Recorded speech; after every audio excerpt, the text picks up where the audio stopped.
વિદ્યાર્થી મિત્રો, અમારી યુટ્યુબ ચેનલ ટીચિંગ મેં સેલ્જિયામાં આપનું હાર્દિક સ્વાગત છે.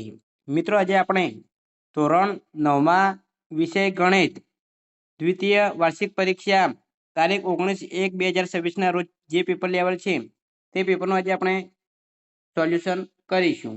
જો વિદ્યાર્થી મિત્રો તમે પૂરેપૂરો વિડીયો જોશો તો તમને એ સોલ્યુશનમાં ખ્યાલ આવશે. મિત્રો, તમે ચેનલમાં નવા હો, હજુ સુધી ચેનલને સબસ્ક્રાઇબ ના કરી હોય તો ચેનલને સબસ્ક્રાઇબ કરવા વિનંતી, જેથી તમને જે નવી નવી અપડેટો આવે છે તે અપડેટો મળતી રહે. વધુ સમય લેતા આપણે પેપરનું સોલ્યુશન કરીશું. તેમાં વિભાગ એ પહેલો પ્રશ્ન પૂછાયો છે કે સમય સંખ્યાઓના ગણને ખાલી જગ્યા સંકેત વડે દર્શાવવામાં આવે છે. તો 4 ઓપ્શન આપેલા છે, એમાં સાચો જવાબ સી આવશે. ક્યુ વડે દર્શાવવામાં આવે છે. 2, એબીસીડી ચોરસ છે. અહીં એબીસીડીનું ક્ષેત્રફળ 36 સેન્ટીમીટરનો સ્ક્વેર હોય તો એબી એટલે કે એક બાજુનું માપ કેટલું થાય? તો એ ચોરસનું ક્ષેત્રફળનું સૂત્ર છે લંબાઈ ગુણ્યા લંબાઈ. તો એ 6 સેન્ટીમીટર થશે. 6 ગુણ્યા 6 36 ક્ષેત્રફળ થાય તો એક બાજુનું માપ 6 સેન્ટીમીટર હોય, એટલે સાચો જવાબ સી આવશે. 3, ભૂમિતિમાં સૌપ્રથમ જ્ઞાત સાબિતી કયા ગણિતશાસ્ત્રીએ આપી હતી? જવાબ છે ડી, થેલ્સ. 4, બિંદુ -5 ક્યાં આવેલું છે? તો એ -5 છે એટલે એક્સ અક્ષ ઉપર હશે, પણ કેવા? ઋણ એક્સ અક્ષ ઉપર હશે, એટલે સાચો જવાબ સી આવશે, ઋણ એક્સ અક્ષ પર. આગળ જોઈશું તો નીચે આપેલા વિધાનો સાચા બને તેમ કૌંસમાં આપેલા વિકલ્પોમાંથી સાચો વિકલ્પ પસંદ કરી અને ખાલી જગ્યા પૂરો.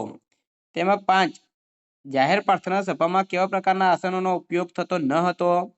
તો કૌંસમાં 3 ઓપ્શન આપેલા છે, એમાં સાચો જવાબ અહીં ત્રીજા નંબરનું વર્તુળ આવશે. વર્તુળ આસનોનો ઉપયોગ થતો ન હતો. 6, લઘુકોણ માટે ખાલી જગ્યા શરત લાગુ છે.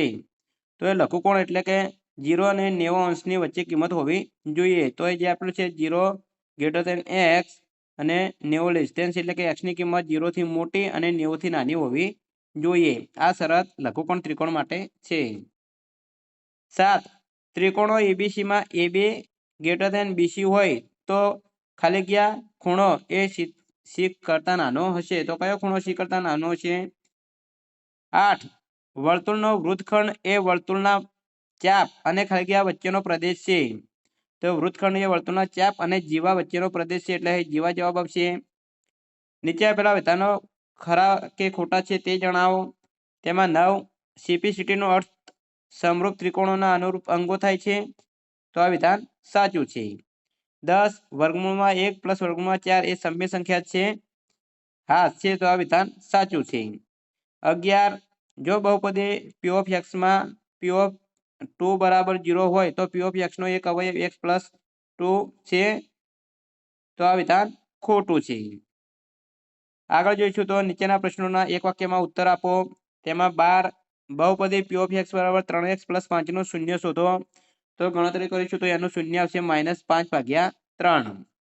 13, બે રેખાઓમાંથી બનતા સમતલના દરેક ભાગને શું કહે છે? તો દરેક ભાગને ચરણ કહે છે. પ્રથમ ચરણ, દ્વિતીય ચરણ, તૃતીય ચરણ અને ચતુર્થ ચરણ, એમ 4 ચરણ આવેલા હોય છે. યોગ્ય જોડકા જોડો. ભૌમિતિક પદાર્થ આપેલા છે અને પરિમાણ આપેલું છે. તો તેમાં 14, સુરેખ સમીકરણ. તો સુરેખ સમીકરણ એટલે કે જે સમીકરણમાં માત્ર એક જ ચલ આવેલો હોય એને સુરેખ સમીકરણ કહેવાય. તો અહીં સુરેખ સમીકરણ સી માં આપેલું છે, એટલે સી સાથે જોડીશું. ax + b = 0. 15, દ્વિચલ સુરેખ સમીકરણ. તો જેમાં બે ચલ આવેલા હોય તો એમાં આપેલું છે, એટલે એ સાથે જોડીશું. આગળ વિભાગ એ પૂરો થાય છે, આપણે આગળ વિભાગ બી જોઈશું. તો 16, સાદુરૂપ આપો. 2 ની 2/3 ઘાત ગુણ્યા 2 ની 1/5 ઘાત. જવાબ અહીં જવાબ આપેલો છે મિત્રો, તમે જોઈ શકો છો. આ રીતે સાદુરૂપ આપવાનું છે અને આ રીતે જવાબ આવશે. જો મિત્રો તમે હજુ સુધી ચેનલને સબસ્ક્રાઇબ ના કરી હોય તો ચેનલને સબસ્ક્રાઇબ કરવા વિનંતી, જેથી તમને દ્વિતીય વાર્ષિક પરીક્ષાના જે મોડલ પેપર ઉપરાંત દરેક વિષયના સોલ્યુશન અહીં ચેનલમાં મળતા રહે. 17માં જોઈશું તો યોગ્ય નિત્યસમનો ઉપયોગ કરી ગુણાકાર મેળવો. x + 8, x - 10. જવાબ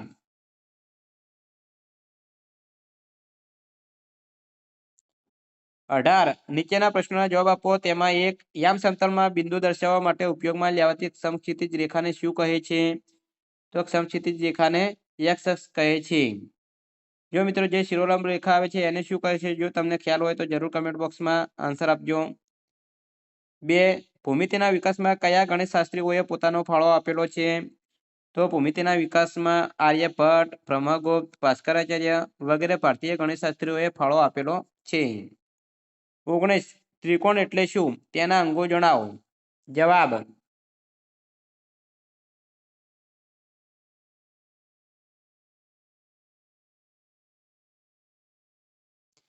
20 2x + y = 10⁴ ભિન્ન ઉકેલો જણાવો। મિત્રો આ પ્રશ્ન ચેપ્ટર નંબર 2 માંથી પૂછાયેલો છે। જવાબ જો મિત્રો તમે અહીં x ની કિંમત અલગ અલગ લીધી છે તો તમારો જવાબ પણ અલગ અલગ આવી શકે, એટલે કે તમારા 4 ભિન્ન ઉકેલો છે તે પણ અલગ આવી શકે। 21 ખૂણો a અને ખૂણો b કોટી કોણો છે। જો ખૂણો a બરાબર ખૂણો b + 20 હોય તો ખૂણા a તથા ખૂણા b શોધો। જવાબ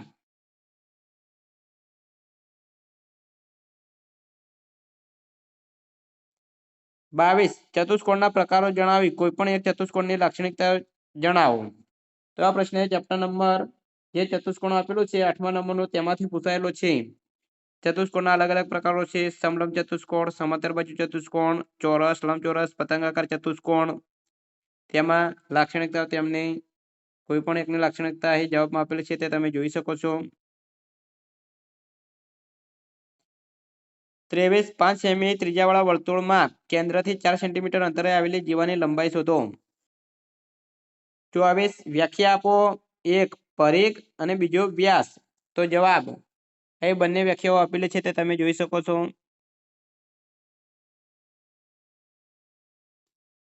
વિભાગ બી પૂરો થાય છે, આપણે આગળ વિભાગ સી જોઈશું। તો અહીં વિભાગ સી તેમાં 25મો પ્રશ્ન છે। અહીં કોઈ પણ તમારે 5 દાખલા ગણવાના હતા અને જે એક્ઝામ્પલ પૂછાયા છે તે 3 ગુણમાં પૂછાયેલા છે। તેમાં 25મો આપેલ આકૃતિમાં જો AB સમાંતર CD, EF લંબ CD અને ખૂણો GED = 126 છે તો ખૂણો AGE, ખૂણો GEF અને ખૂણો FGE મેળવો। જવાબ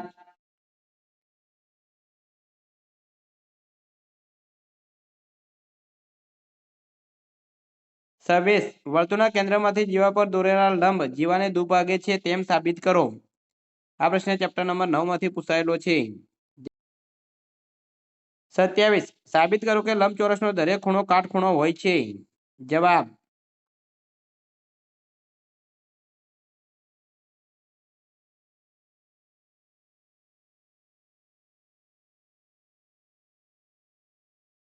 28 આપેલ આકૃતિમાં ખૂણો ABC 69 અંશ, ખૂણો ABC 31 અંશ છે તો ખૂણો BDC શોધો।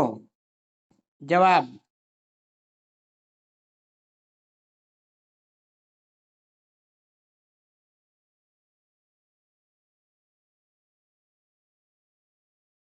29 સમાંતર બાજુ ચતુષ્કોણનો કોઈપણ એક વિકર્ણ તેની 2 અનુરૂપ ત્રિકોણમાં વિભાજન કરે છે તેમ સાબિત કરો।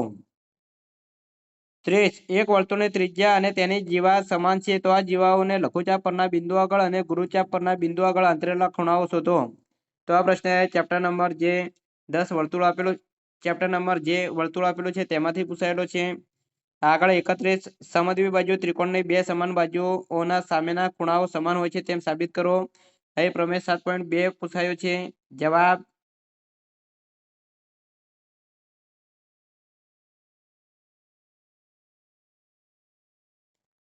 32 સમાંતર બાજુ ચતુષ્કોણના 4 ખૂણાઓનો ગુણોત્તર અનુક્રમે 6, 7, 6:7:8:9 હોય તો દરેક ખૂણાનું માપ શોધો। આ પ્રશ્ન ચેપ્ટર નંબર જે ચતુષ્કોણ આપેલું છે તેમાંથી પૂછાયેલો છે। આગળ આપણે વિભાગ ડી જોઈશું। તો તેમાં 33 સમબાજુ ચતુષ્કોણના વિકર્ણો એકબીજાને લંબ હોય છે તે સાબિત કરો। જવાબ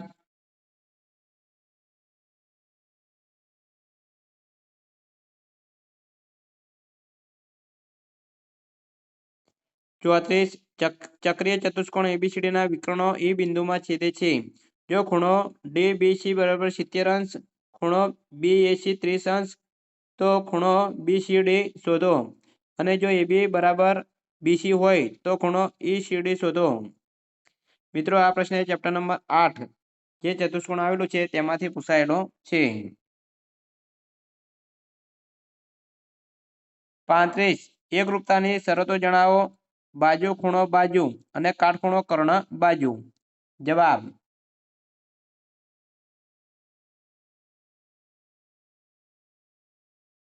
2 બતાવો કે સમબાજુ ત્રિકોણના બધા જ ખૂણાના માપ 60 અંશ હોય છે. જવાબ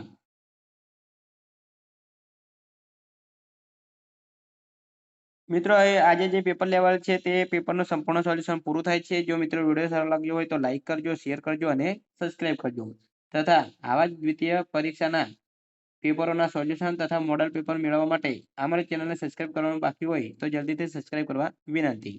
થેન્ક યુ. જય હિન્દ, જય ભારત.